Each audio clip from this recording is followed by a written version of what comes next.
Comenzamos el tema estudio de funciones. El tema comienza con el dominio. Tenemos que recordar qué es el dominio. Dominio es el conjunto de valores de x para los que está definida la función, es decir, los números reales para los cuales existe la función. Estamos hablando de x, valores de x, por tanto, ¿en qué eje se va a estudiar? En el eje x.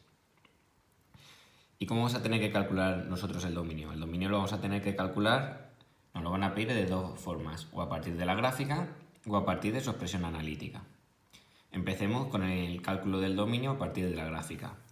Nos darán el dibujo y tendremos que estudiar el dominio. ¿Cómo lo vamos a hacer? Os lo explico. Hacemos un barrido de la función de izquierda a derecha, observando para qué valores de x, eje x, está dibujada la función. Empezamos de izquierda a derecha, en el eje x. Si empezamos de izquierda, vemos que la función parte desde menos infinito y llega al menos 5. En el menos 5 observamos que aparece una circunferencia, ¿vale? No está relleno. ¿Qué significa eso? Si recordáis de los intervalos, eso significa que ese valor no está. Es decir, ese punto no es un punto de la función, el punto no entra. ¿Cómo lo representábamos? Con un paréntesis. Continuamos en el eje x y aparece que el primer punto a continuación es el menos 2. En menos 2 vemos que tenemos el círculo, está relleno. Por tanto, ese punto entra. Cuando un punto entra, en intervalos, si os recordáis, escribimos corchete.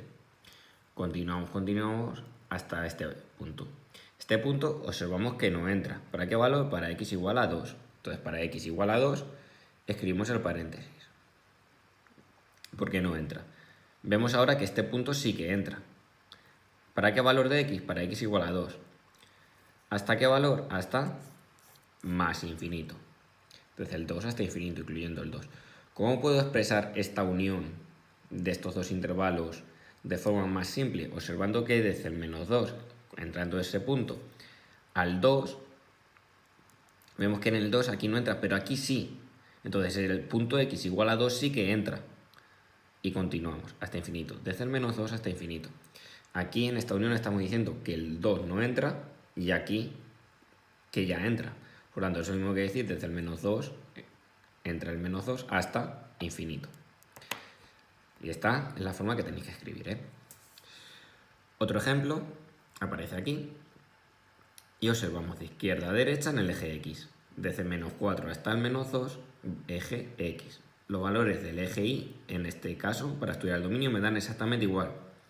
Eje x, desde el menos 4 hasta el menos 2, incluyendo ambos puntos, ambos valores, menos 4 y menos 2. Continuamos desde el siguiente tramo de la función, desde el 1 al 3. ¿Entran esos puntos? No, porque están abiertos, por tanto lo escribo con paréntesis. Y un último ejemplo, observamos que desde menos infinito llegamos hasta el valor de x igual a menos 2. Aquí no entra, pero aquí sí. Por tanto, ese punto sí que entra, ese valor de x igual a menos 2 sí que lo toma la función. Seguimos hasta infinito, desde menos infinito a infinito. ¿Y cómo escribimos este intervalo? Pues el intervalo es decir todos los números reales. ¿Cómo se representan todos los números reales? Con este símbolo de R mayúscula con la doble barra. Pues nos podemos encontrar con los dos puntos abiertos. ¿Pueden estar los dos puntos abiertos? Sí.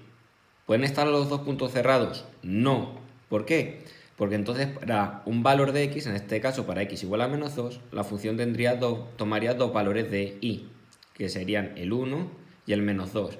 Y eso no lo puede hacer una función. Una función para cada valor de x le asocia un único valor de y. Por tanto, no podríamos encontrarnos los dos cerrados.